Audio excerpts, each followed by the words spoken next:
자, 오늘 저희가 함께 깊이 들여다볼 자료는 출애굽기 1장인데요.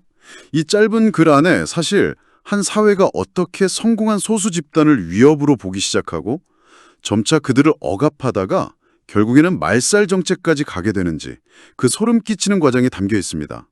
이야기는 야곱의 가족, 단 70명이 이집트에 정착하는 아주 작은 그림으로 시작하잖아요. 그런데 어떻게 그들의 번영이 오히려 그들 목에 칼을 겨누는 비수가 되었을까요? 오늘은 이 비극의 과정, 그 작동 방식을 한번 같이 추적해 보겠습니다. 네, 이게 그냥 옛날 이야기라고 생각하기 쉬운데 사실은 두려움이라는 감정이 어떻게 체계적인 억압으로 변하는지 보여주는 아주 현실적인 심리 드라마에 가깝습니다. 특히 주목해서 봐야 할 점은 억압의 강도가 점차 세지는 그 과정이거든요. 처음부터 극단적인 방법을 쓰지는 않아요. 아주 서서히, 하지만 확실하게 폭력의 수위를 높여가죠. 그 단계를 따라가는 게 오늘 분석의 핵심이 될 것 같습니다. 좋습니다. 그럼 그 시작점부터 한번 보죠. 처음에는 분위기가 아주 평화롭습니다. 야곱의 아들들 이름이 쭉 나오고 이집트에 정착한 가족의 총수가 70명이었다. 이렇게 딱 명시를 하죠. 국가 단위로 보면 정말 미미한 숫자잖아요. 그렇죠. 뭐 대도시의 아파트 한 동에 사는 사람 수보다도 적을 수 있는 숫자죠. 누구에게도 위협이 되지 않는 그저 이집트라는 거대한 사회의 한 구석을 차지한 작은 공동체. 이야기는 이렇게 아주 안정적이고 평범한 상태에서 출발을 해요. 그런데 6절에서 요셉과 그의 모든 형제와 그 시대 사람은 다 죽었고 이 구절로 한 시대의 막이 딱 내립니다. 그리고 바로 다음 7절에서 분위기가 정말 폭발적으로 변해요. 이스라엘 자손은 생육하고 불어나 번성하고 매우 강하여 온 땅에 가득하게 되었더라. 여기서 쓰인 단어들이 거의 동의어 반복 같아요. 생육하고 불어나고 번성하고 매우 강해지고. 작가가 이걸 엄청나게 강조하고 싶었던 것 같습니다. 맞습니다. 이건 그냥 인구가 좀 늘었다 이런 수준의 정보 전달이 아니죠. 거의 뭐 생명력 자체가 폭발하는 듯한 그런 이미지를 주려는 의도입니다. 통제할 수 없는 에너지처럼요. 특히 온 땅에 가득하게 되었더라 이 표현이 아주 결정적이에요. 이전까지는 특정 지역 고센 땅에 모여 사는 이방인 집단이었다면 이제는 이집트 사회 어디를 가도 보이는 무시할 수 없는 존재가 되었다는 의미입니다. 그들의 성공이 곧 그들의 가시성을 높인 거죠. 바로 그 가시성. 성공해서 눈에 띄게 된 것이 오히려 위기를 불러왔다. 이건 뭐 역사적으로 너무나 익숙한 패턴이기도 하고요. 정확합니다. 그리고 그 위기는 8절의 한 문장으로 공식화됩니다. 요셉을 알지 못하는 새 왕이 일어나 애굽을 다스리더니. 잠깐만요. 여기서 요셉을 알지 못한다는 게 그냥 요셉이라는 사람이 있었나 하고 개인적으로 모른다 이런 뜻이 아니라는 거군요. 이건 훨씬 더 큰 의미를 담고 있는 거죠. 물론입니다. 이건 단순히 개인적으로 모른다는 차원이 아니고요.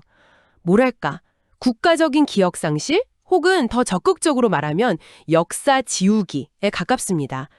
요셉이 이집트를 기근에서 구하고 국가 시스템을 재건한 그 공로, 그리고 그로 인해 이스라엘 민족이 이집트에서 환대받았던 우호의 역사 전체를 부정하는 행위거든요. 과거의 긍정적인 관계를 다 리셋해버리고 이제 그들을 아무런 역사적 맥락 없이 그저 각자기 불어난 이질적인 집단으로만 딱 규정하겠다는 선언인 거죠. 그렇게 들으니까 훨씬 무섭네요. 관계를 초기화해버리니까 이제 그들은 보호받아야 할 손님이 아니라 언제든 제거할 수 있는 위험 요소로만 보이게 되는군요. 바로 그겁니다. 그래서 새 왕, 즉 파라오가 그들을 보자마자 하는 말이 이 백성이 우리보다 많고 강하다는 거예요. 사실 통계적으로 이스라엘 인구가 이집트인보다 많았을 리는 없거든요. 이건 객관적인 사실에 대한 보고가 아니라 그의 불안감과 피해의식을 드러내는 정치적인 수사죠. 저들이 우리를 압도하고 있다는 공포를 일부러 조장하는 겁니다. 근데 좀 냉정하게 파라오의 입장에서만 한번 보면 그의 두려움이 아주 비합리적인 것만은 아니지 않았을까요? 엄청난 속도로 늘어나는 외국인 집단이 있고 또 지정학적으로 중요한 국경 지역에 살고 있어요. 이걸 국가 안보의 문제로 본다면 그의 첫 번째 계획, 그러니까 강제 노역은 아주 뒤틀린 방식이긴 하지만 일종의 통제 수단, 통합 정책의 시도로 볼 수도 있지 않을까요? 아주 중요한 지적이십니다. 그리고 바로 그게 이런 억압 정책의 가장 무서운 점이죠. 항상 안보나 질서, 국익 같은 아주 그럴듯한 명분으로 포장된다는 겁니다. 파라오도 지혜롭게 하자고 말하잖아요. 마치 아주 이성적이고 합리적인 국가 정책을 펴는 것처럼요. 하지만 본문은 그 지혜의 실체가 뭔지 명확히 보여줍니다. 그들의 삶을 괴롭게 만들어서 힘을 빼앗고 그 노동력을 착취해서 국고성 비돔과 람셋을 짓게 하는 것.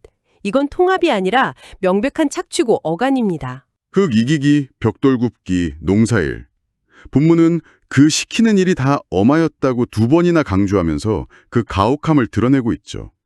그들의 생명력을 소진시켜서 인구 증가를 억제하고 동시에 공짜 노동력으로 국가의 부를 쌓으려는 아주 계산적인 계획이었던 거네요. 네. 하지만 여기서 첫 번째 반전이 일어납니다.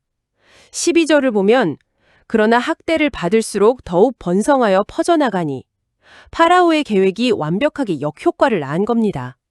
물리적인 억압으로는 그 생명력을 꺾을 수가 없었다는 거죠. 이 상황을 본 이집트인들의 반응이 더 흥미롭습니다. 이스라엘 자손으로 말미암아 근심하여라고 되어 있는데 이 근심이라는 게 그냥 걱정된다 이런 수준이 아닌 것 같아요. 전혀 아니죠. 이 단어의 원어는 공포나 혐오에 가까운 아주 강한 감정을 의미합니다.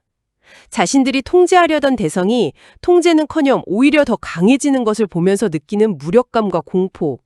우리가 뭐래도 저들은 꺾이지 않는다는 그 두려움이 이집트 사회 전체에 퍼져나갔음을 암시하는 대목입니다. 첫 번째 계획, 그러니까 경제적이고 물리적인 억압이 실패하자 파라오는 더 깊고 어두운 단계로 들어갑니다.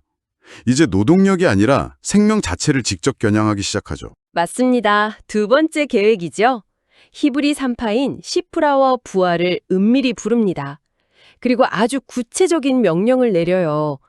아기를 받을 때 잘 보고 아들이거든 죽이고 딸이거든 살려두어라. 왜 하필 남자아이였을까요?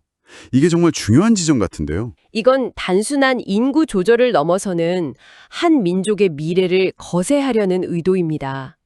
고대 사회에서 남성은 곧 잠재적인 군인이자 가문을 잇는 상징적인 존재였거든요. 남자아이들을 제거한다는 것은 그 공동체의 저항 가능성과 미래의 연속성을 뿌리부터 잘라버리겠다는 뜻입니다. 이것은 명백한 제노사이드, 즉 민족 말살 시도의 시작이라고 봐야 합니다.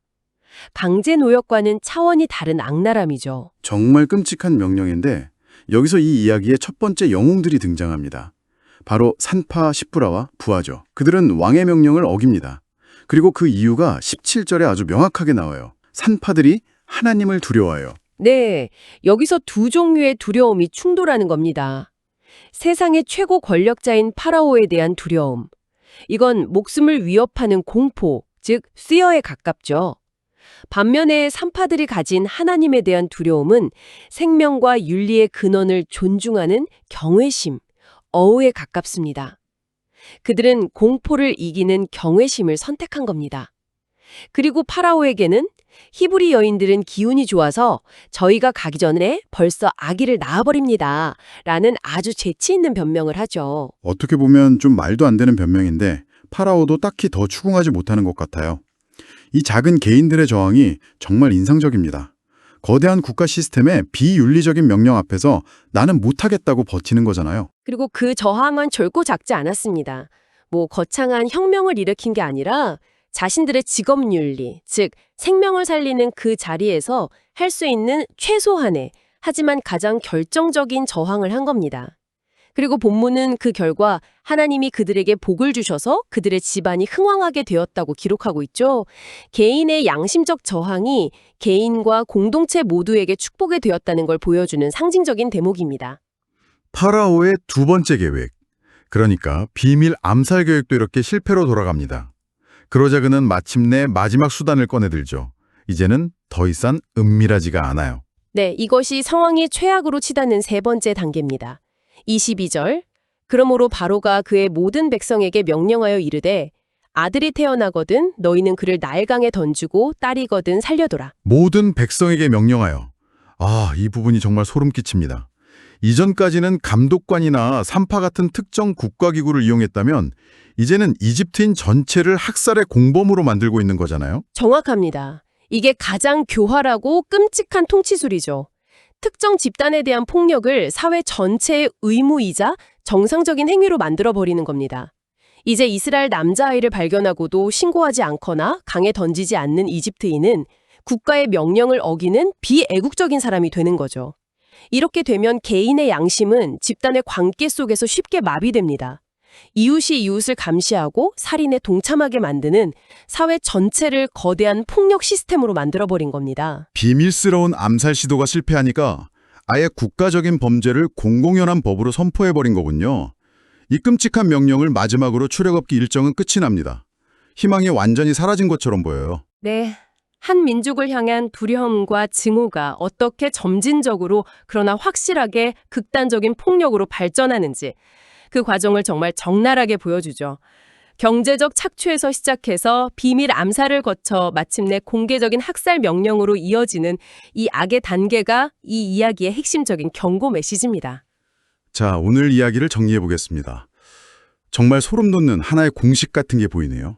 단 22개의 구절 안에서 한 소수 집단의 성공과 번영이 어떻게 주류 사회의 두려움을 자극하는지, 그 두려움이 어떻게 국가안보라는 이름의 경제적 착취로 이어지는지, 그리고 그 계획이 실패하자 어떻게 생명 자체를 겨냥한 비밀스러운 말살 시도로 마침내 사회 전체를 동원한 공개적인 학살 명령으로까지 치닫게 됐는지를 단계별로 목격했습니다. 자신의 통제력이 미치지 않는 생명력에 대한 파라오의 그 집착적인 공포가 결국 이성적인 통제를 포기하고 생명 자체를 파괴하는 극단으로 치닫게 만든 거죠. 이것은 그의 통치 방식이 완전히 파탄났음을 보여주는 동시에 두려움에 사로잡힌 권력이 얼마나 위험해질 수 있는지를 보여주는 강력한 사례입니다. 네, 이 이야기는 모든 남자아이는 태어나자마자 강에 던져져야 한다는 그야말로 절망의 한가운데서 끝을 맺습니다. 어떤 희망도 보이지 않는 상황이죠. 여기서 여러분께 질문을 하나 던지면서 마무리할까 합니다.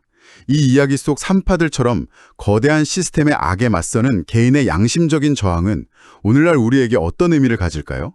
그리고 그 작고 연약해 보이는 저항의 불씨가 과연 이 절망적인 어둠을 뚫고 새로운 이야기를 시작할 수 있을까요?